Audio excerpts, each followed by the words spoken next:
Sakit, Bu. Oh, apa yang dirasa? Nyesek, Bu. Nyesek? Agak panas. Kita bawa ke rumah sakit ya? Kita bawa ke puskesmas ya sekarang ya? Menolong banyak orang yang membutuhkan bantuan kita. Ada rasa tersendiri, ada kepuasan tersendiri, ada kebahagiaan sendiri.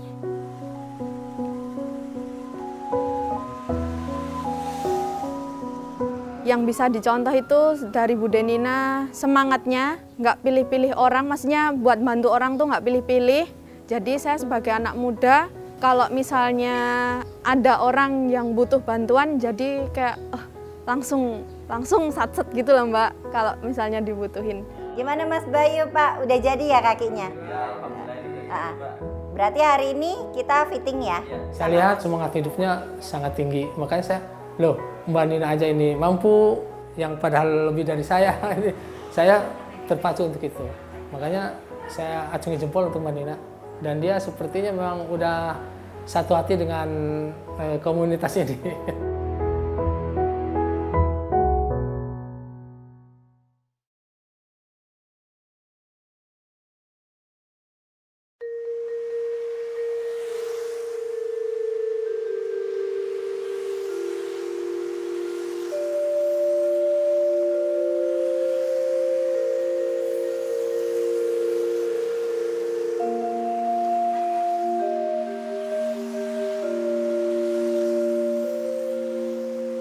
Saya menjadi seorang difabel pada tahun 1997.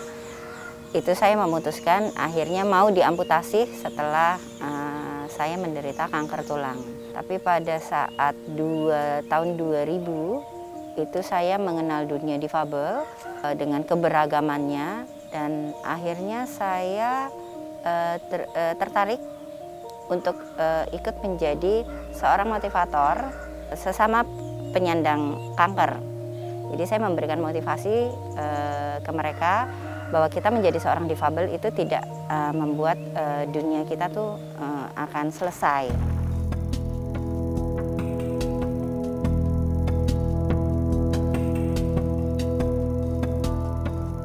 Pada tahun 2012 akhirnya saya memutuskan untuk datang ke Klaten dan menjadi relawan untuk teman-teman difabel korban gempa di Klaten dan Jogja pada tahun 2006.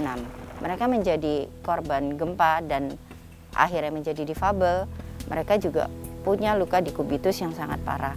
Dan kendala kita pada saat itu kita banyak selain masalah transportasi, itu kita juga terkendala di obat-obatan.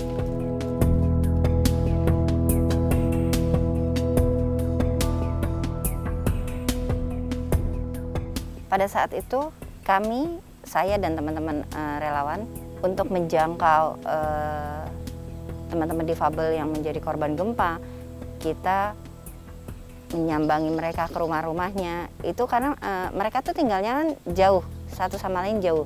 Misalnya satu kecamatan itu mereka ada 2 atau 3 orang. Ya kita harus muter itu masih dulu ya masih pakai motor. Kita keliling pakai motor dengan jalan yang masih belum banyak jalan yang jalan yang bagus ya seperti sekarang. Itu masih banyak lubang-lubang gitu, banyak tanah gitu.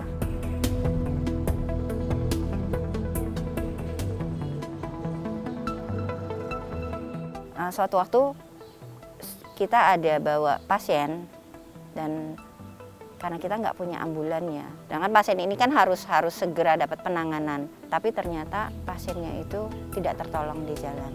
Jadi itu saya ada pikiran saya, seandainya kita punya armada khusus yang kita bisa membawa teman-teman yang membutuhkan penanganan medis cepat. Kalau kita punya armada itu, aduh kayaknya mungkin bisa lebih banyak menolong gitu.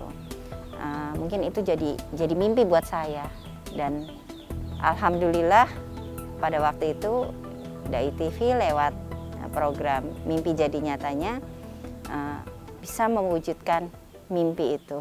Malam hari ini kami mengucapkan selamat malam dan juga selamat datang di Mimpi Jadi Nyata. Apa yang kira-kira akan dilakukan jika mimpi tersebut menjadi kenyataan? Jika mimpi saya terwujud, kami akan lebih banyak lagi, lebih jauh lagi, menjangkau orang-orang yang membutuhkan bantuan. Mereka banyak yang tinggalnya tuh ada di pelosok. Dari pihak sponsor akan secara simbolis memberikan kunci kepada Ibu Nina dan juga Bapak Budi sebagai tanda bahwa ambulans ini sudah diserah terimakan dan sponsor kepada Bapak Budi dan Ibu Nina. Nah, ITV itu perannya sangat besar sekali dengan komunitas satu hati. Karena ternyata kita tuh punya visi dan misi yang sama, menyebarkan kebaikan. Saya bahkan sangat tidak menyangka bahwa masyarakat di luar Indonesia itu sangat mengenal keberadaan dari komunitas satu hati itu lewat Dai TV. Bisa memotivasi kami untuk lebih bisa menjangkau lebih banyak lagi, bisa lebih banyak lagi menebarkan cinta dan kasih kami untuk yang membutuhkan.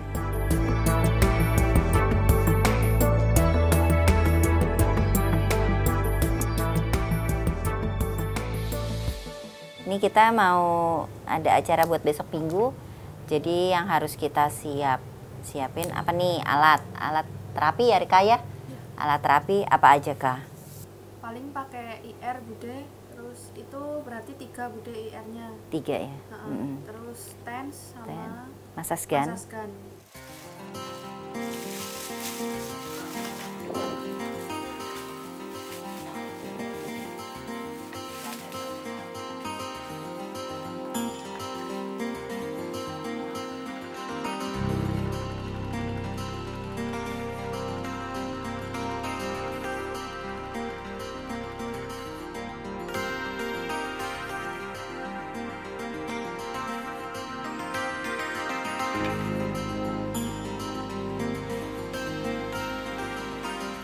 Assalamualaikum. Waalaikumsalam. Gimana? Sakit Bu, Oh, apa yang dirasa? nyesek Bu, Desek? ada panas. Oh, demam? Iya. Oh, kita bawa ke rumah sakit ya? Kita bawa ke puskesmas ya sekarang ya? Iya, Bu, Biar ya. dicek gimana kondisinya gitu ya.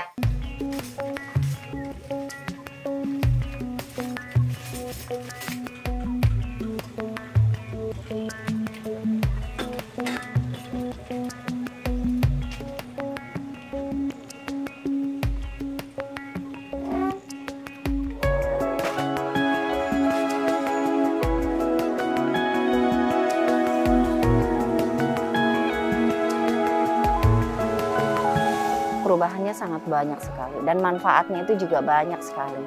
Dengan adanya armada ambulan, jangkauan kita untuk membantu orang-orang yang membutuhkan itu semakin luas. Semakin luas, kita menjangkaunya itu bisa lebih cepat. Dan kalau ada teman-teman yang membutuhkan bantuan untuk ke rumah sakit atau gimana, itu juga kita bisa cepat. Dan teman-teman relawan pun itu semakin nambah. Saya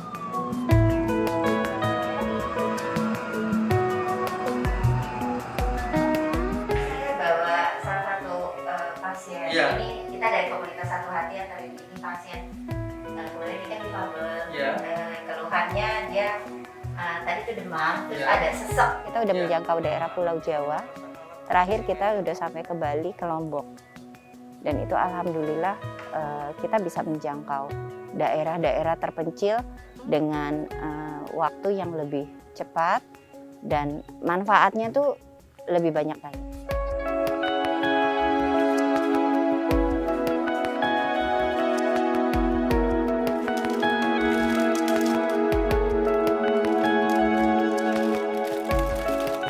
Hari ini kita mau ke Gunung Kidul. Ini agenda kita memberikan bantuan sembako untuk para lansia, beberapa lansia di Gunung Kidul.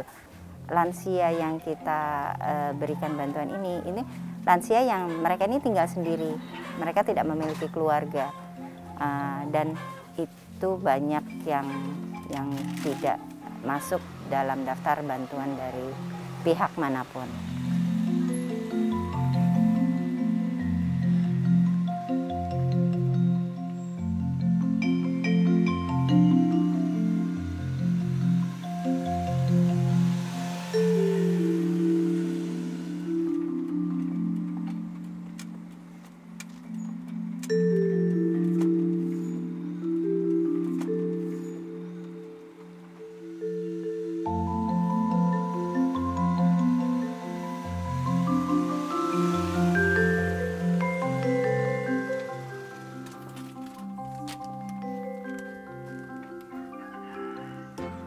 Assalamualaikum, Mbak.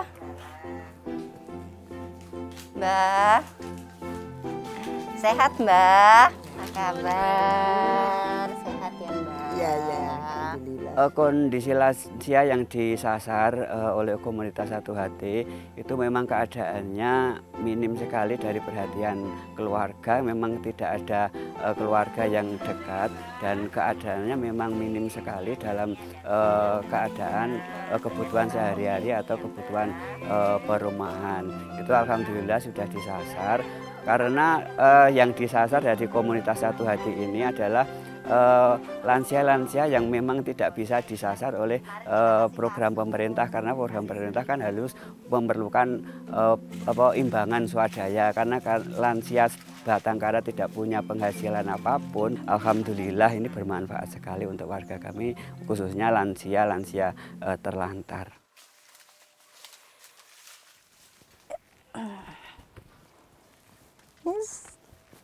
Assalamualaikum, Mbak. Assalamualaikum. Sehat ya, Mbak? Kami tidak pernah meminta persyaratan apapun untuk mereka-mereka yang mengajukan bantuan ke kami. Artinya kami menolong tidak memberikan syarat apapun. Artinya kita hanya menolong kondisi mereka yang memang layak kita bantu.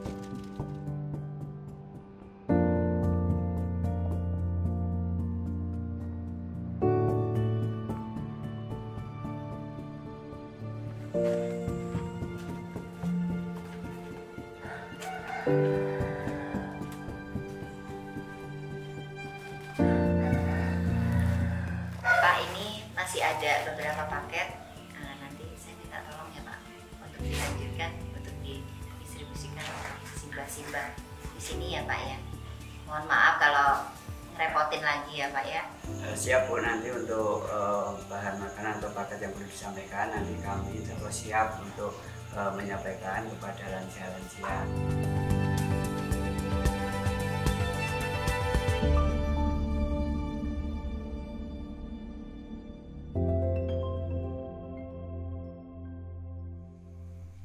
Selamat malam. Ya, maaf ini Pak, Bu, malam-malam nih kesininya. Pak Mul apa kabar? Ya, Bernat, malaman ya? Nah, capek ya nungguin kita ya Bernat ya. Ini Bu, kita ada bawa kursi roda untuk Bernat. Untuk Bernat kalau sekolah, untuk mobilitasnya Bernat. Juga ada tongkat untuk Pak Mul latihan jalan ya nanti ya. Terima kasih Bu atas bantuannya, tongkatnya. Di awal dulu kami sering dapat penolakan, sering dapat mungkin mereka curiga kita menolong nanti kita harus pamrihnya apa gitu kan. Tapi kita pelan-pelan kita berikan edukasi, pelan-pelan kita jelaskan ke mereka bahwa kita menolong tidak dengan meminta syarat apapun, dan akhirnya mereka mengerti dan akhirnya mereka yang justru berbalik, mereka mengejar kita untuk bisa dibantu gitu lewat komunitas Satu Hati.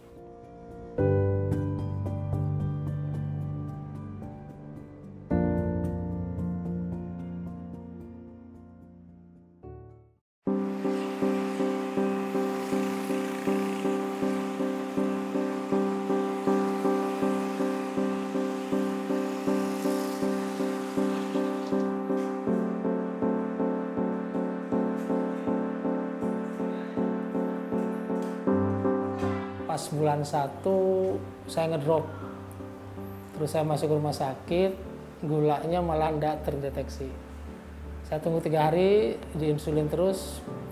Pas setelah 3 hari saya baru masuk kamar operasi karena kaki saya bengkak, ada luka kebetulan di telapak.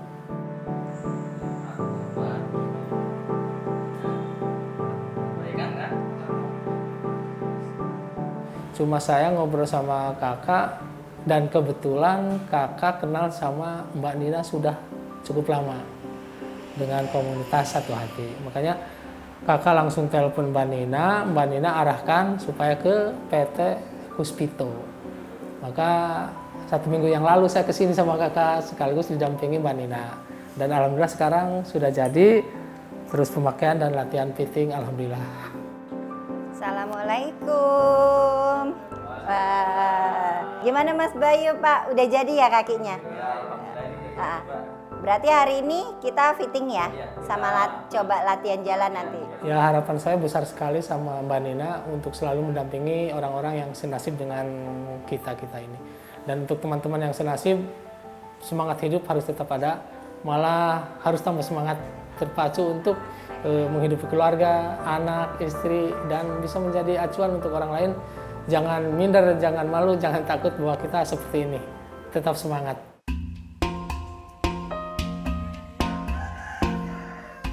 Perkenalkan, nama saya Rizka Damayanti, usia 22 tahun. Saya sebagai fisioterapis di klinik juga ikut relawan di komunitas Satu Hati. Ya, Kak Rido. Ini Rizka edukasi fisioterapinya, nggih. Oke. Silakan. Pripun niki sukune tesih bengkak. Asik. Yang mendasari saya terjun langsung ikut di komunitas Satu Hati, waktu ngelihat pasien-pasien lebih ke kasihan, kok udah kayak gitu, terus kok bisa keadaan kayak ototnya, terus kakinya kok bisa sampai sekaku itu gitu. Padahal kan sebenarnya kalau misalnya kayak pasien SCA itu, walaupun dia lemes, nggak bisa ngerain, nggak bisa ngerasain apapun itu, sebenarnya masih tetap harus dipelihara. Kayak gitu Mbak, jadi lebih ke kasihan. Terus saya juga dapat ilmunya kalau misalnya baru pegang teman-teman difabel, kayak gitu. Sering pusing mboten? Migrain ya mboten? Kendalanya lebih ke pasien kalau diajarin atau diedukasi buat latihan di rumah gitu lupa sih Mbak. Jadi nanti kalau misal dibilangin nanti di rumah latihan ini ya gitu. Iya Mbak, iya. Terus besok lagi ketemu, Pak udah latihan gini-gini. Lupa Mbak, gitu dibilangnya gitu pasti kalau sama pasien, tapi enggak apa-apa.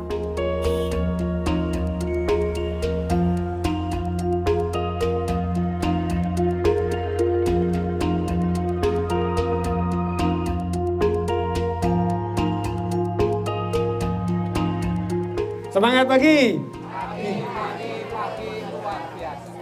Terima kasih pada teman-teman di kesempatan pagi siang hari ini. Saya memberikan refresh tentang perawatan luka decubitus. Luka decubitus adalah luka yang terjadi karena tekanan atau iritasi yang kronis.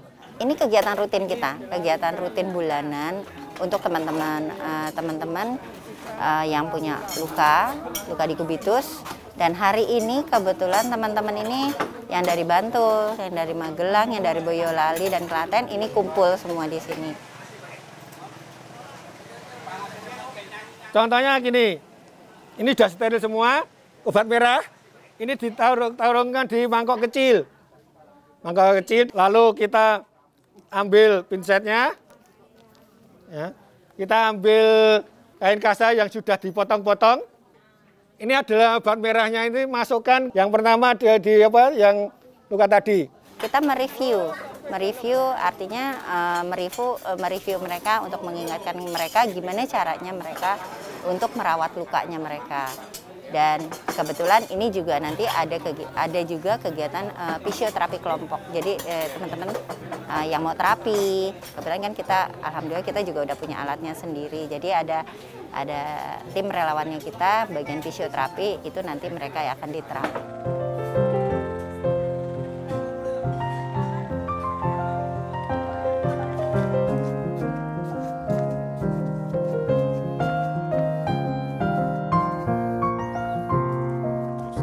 Perkenalkan, nama saya Angga Yulvan, saya berumur 25 tahun. Saya sehari-hari bekerja sebagai perawat. Assalamualaikum, Mbak. Waalaikumsalam. Mas. Ya. Ini kita rawat luka. komunitas. Oh ya. Sebenarnya peran saya di komunitas Satu Hati itu sama semuanya dengan teman-teman yang lain. Cuma kalau saya ada tambahannya, yaitu untuk membantu rawat luka untuk teman-teman yang difabel, yang punya luka ulkus seperti itu. Tutup macan nih. Nggih. Nek mboten ditutup, mengke tenggen lemek ini kita les, mriki medhok melih sami mawon. Yang mendasari saya itu yang pertama, teman-teman yang difabel itu yang pertama masih kurang untuk mendapat perawatan lukanya, mendapat perhatiannya seperti itu. Jadi terus yang kedua, peran tenaga medis yang ada di daerahnya seperti ada bidan desa, contohnya yang ada di mungkin yang ada di daerah sini juga. Peran pentingnya tenaga kesehatan yang ada di sana untuk mengedukasi keluarga ataupun pasiennya.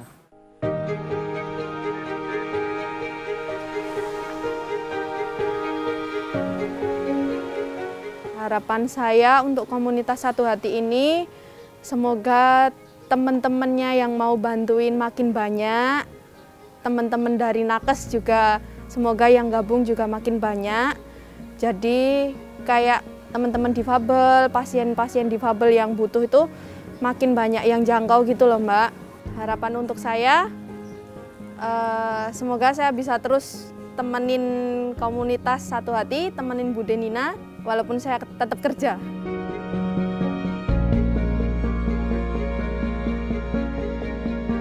Saya dan teman-teman berharap ke depannya bisa lebih banyak lagi menjangkau daerah-daerah yang tidak terjangkau oleh pihak manapun, bisa lebih banyak lagi menebarkan cinta kami, kasih sayang kami untuk mereka yang membutuhkan.